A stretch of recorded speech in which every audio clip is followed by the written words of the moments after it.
Hello, my name is Mario. Welcome to another Learning Go video. In today's episode, we're going to be talking about benchmarks. As usual, the link to the code will be in the description of this video, so feel free to check that out. What I have right here is just an empty Go module. If you're not familiar with modules, I will be leaving the link to that video as well in the description. What we're going to be doing is we're going to be testing something really simple.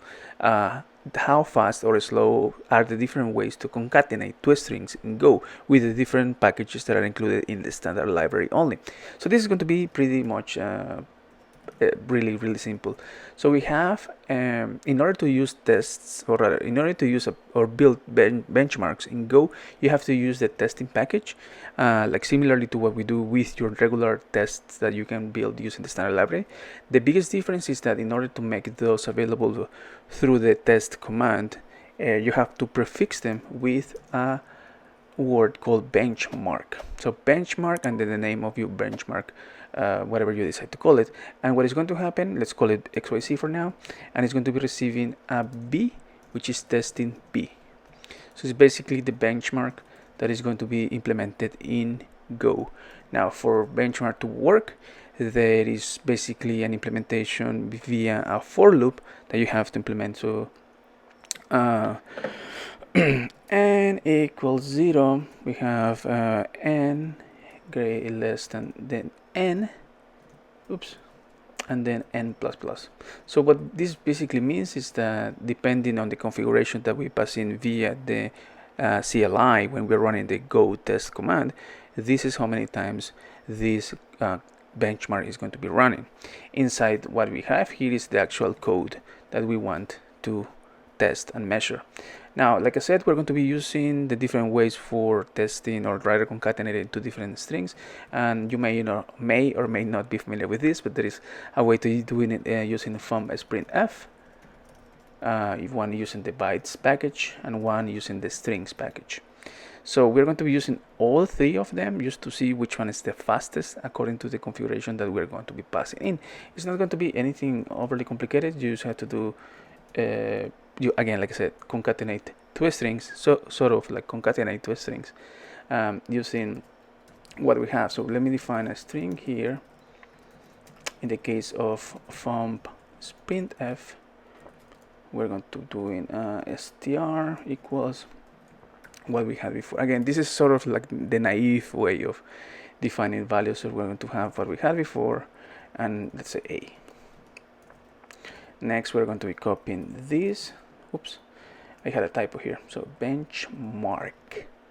So everything seems to be okay. We're going to be doing now bytes. The bytes package, which will be bytes write string.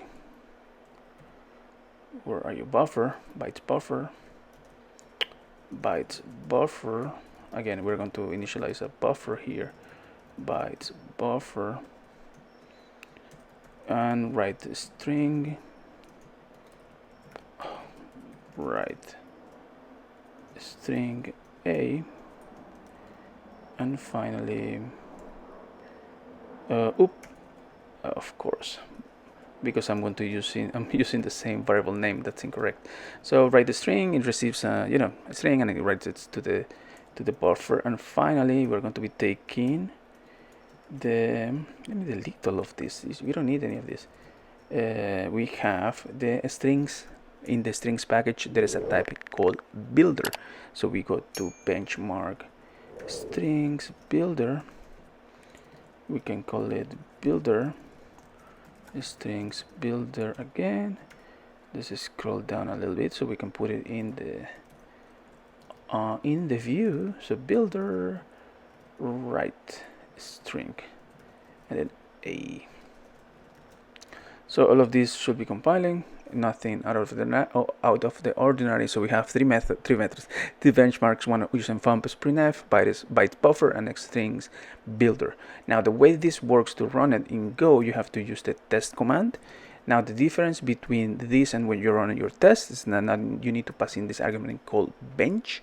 You can specify a regex to indicate what benchmarks you want to run. For this case, we are going to be just running everything for the sake of demonstration. Now, one important thing to notice when you're running the tests your benchmarks rather, is that there is this -8, but it's really not a minus. The dash is a separator that indicates how many CPUs are available on my computer in this case, which will be 8 in the context of Go. So there is a way to differentiate that, because you can also pass in how many CPUs you want to use, because there is also a way to indicate if you want to run this in parallel. Now, one thing you're noticing, and I'm going to fast forward the video after I finish talking about this, is that thumb sprint is taking so long, and we're going to be using that for refactoring. And I will show you a tool called benchstat that it allows you to compare results from 2 different benchmarks and determine if what implemented afterwards or before that is making a difference. So let's watch a little bit and let's see how long it takes. I will be back in a few. So running that test actually took 1 minute, 2 minutes. And I obviously fast forward the video, so you don't have to be waiting here for 2 minutes, just waiting for the thing to complete. As you notice, what took the most time was the FUMP implementation using the sprintf. So that's clearly an indicator that you shouldn't be using that package and that function specifically for concatenation and creating a new string. Now, the way we can read this from the output is that there are obviously the 3 benchmarks that we implemented in our test file. Each one of these lines indicates how many times the benchmark was executed, which basically means how many times this for loop was called, or rather the value that we have in here. I will show you a way to explicitly indicate that via the CLI. And what comes next is actually how long it took to run each one of those operations in average. So in the case of FUMP, it took 130,000 nanoseconds per operation.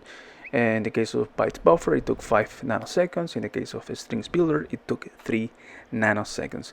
Like I said, we can actually indicate a count, which if you notice, I put it in the README, so you can say, hey, how many times I want to run the benchmarks, how many times for each one of the iterations that I'm going to be using. There are 2 ways to do this. One, you either can specify a time-like value like 20 seconds, or you can specify a time, or rather an amount like 20x, like it will be 20 times.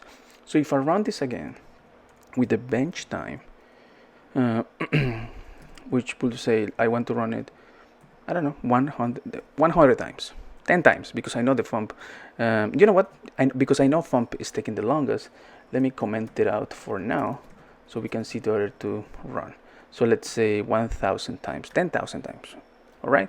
So if I run this again, what is going to happen is going to be running those iterations, those benchmarks, 10,000 times this time, instead of using the time-based logic that we defined before. As you notice, now the values are a little bit different. So that's why, well, a little bit higher. And the reason being is that for the benchmarks to work more or less better, you have to have them running for a while. So that's why by default the count in bench time is using time instead of using an amount. So if I run this, I say 1 second, it's going to be running the iterations as many times as possible, but by the duration of the input that we passed in the CLI, which will be 1 second. So that's why you see a more or less realistic result that I'm trying to show in the benchmark. Now, what else is important in this? There is another argument that we can use called benchmem, and this is going to be coming into place when you're trying to decide whether it's okay to have this implementation of the code that I'm trying to benchmark, whether if it's I care about maybe space, or I care about the how fast it is. So if I run this again with 1 second, let's run it for 2 seconds, and I indicate benchmem, what is going to happen is now it's going to be including the memory that it was used, as well as the allocations and how much time it took, like before. So in this case, the bytes buffer, it uses 2 bytes per operation. There are no allocations, and the string builder is using 8 bytes, or rather, I was reading the left side, 6 bytes per operation, and still no allocations. Now, this is a way to determine, hey, how much can I decide which one to use? Because if you notice, this one is slowest, but it's using less space, and this one is faster, but it's using more bytes. So that's the decision that you need to make depending on the algorithm that you're trying to do. Now, how can we go about doing this the other way around? Let me show you another tool called the tool that I mentioned called benchstat. And for doing that, what I'm going to be doing in this case, I'm going to be implementing a method called concat benchmarks.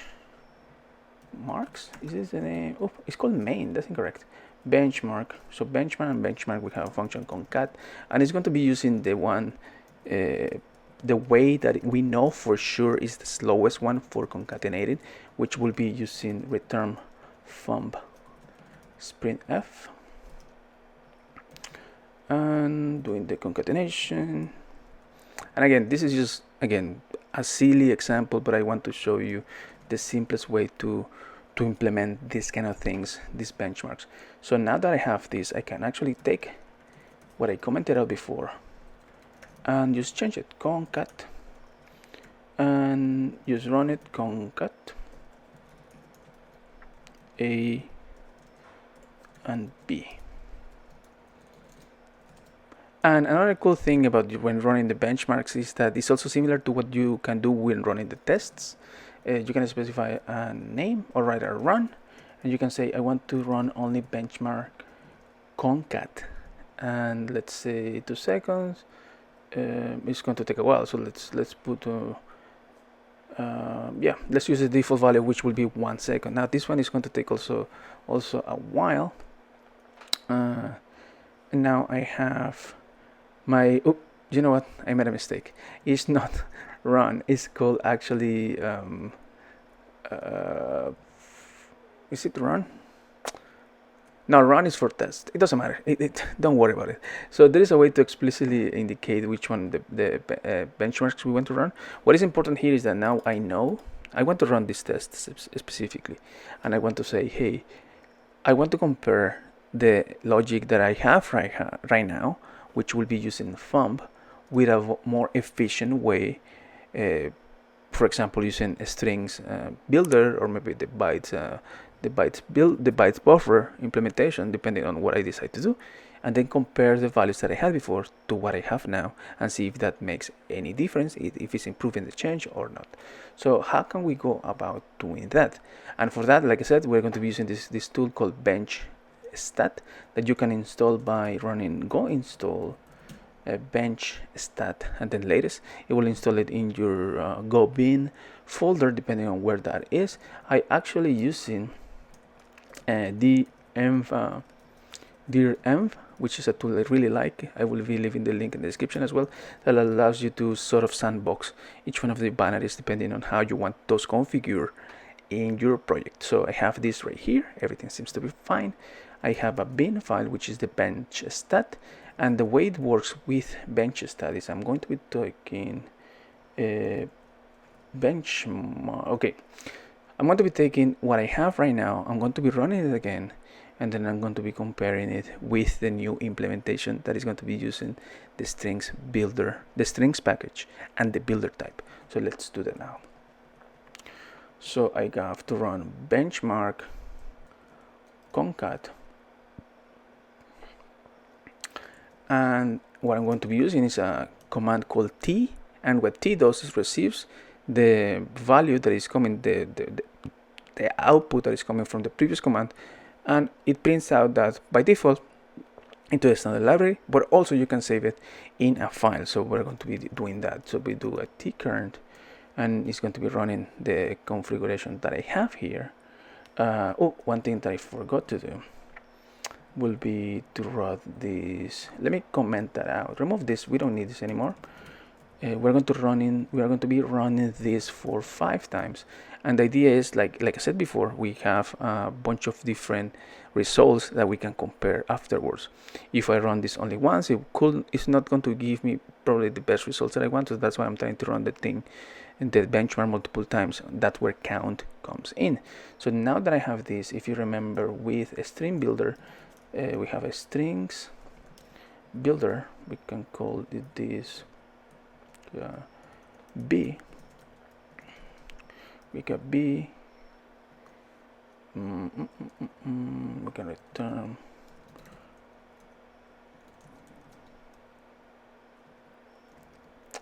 of course.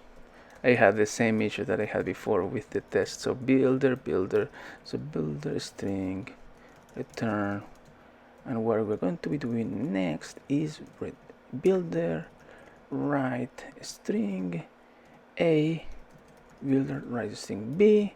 This seems to be compiling. I'll run this again. Now we're going to call it new. Now with new is going to be creating a new file, obviously. And we're going to be using the two files to compare the result. We call benchstat new and current. We pass those in as arguments, and we can see the result that we have right here. So in the case of concat, you will notice that because I run it multiple times, that's why you have this. But you can notice how in the end it's giving me different results depending on the times I was executing it. But if you notice, what you can see, I mean, right away, is that if you compare the actual results that were coming from GoTest, you'll notice that the nanoseconds are lower to what I had before. It means it's running faster.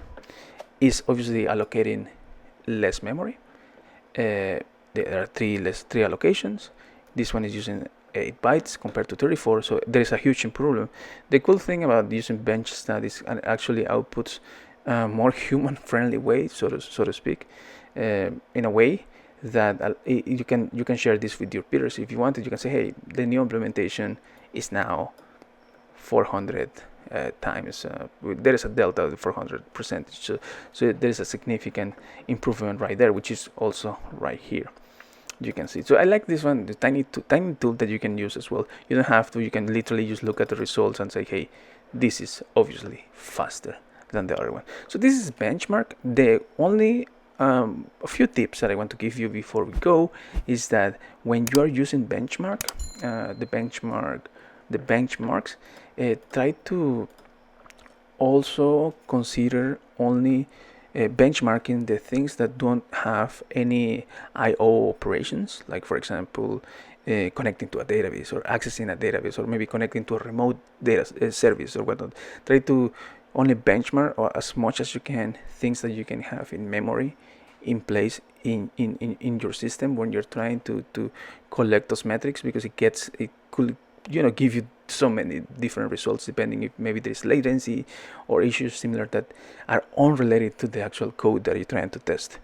And make sure that when you're testing the benchmarks, what you're testing is equivalent to what you're trying to describe. For example, to give you a more concrete example, would be if you're comparing a result that happened to be using 3 CPUs in the past, well, use 3 CPUs now, so you can compare those results, and those make sense in the end.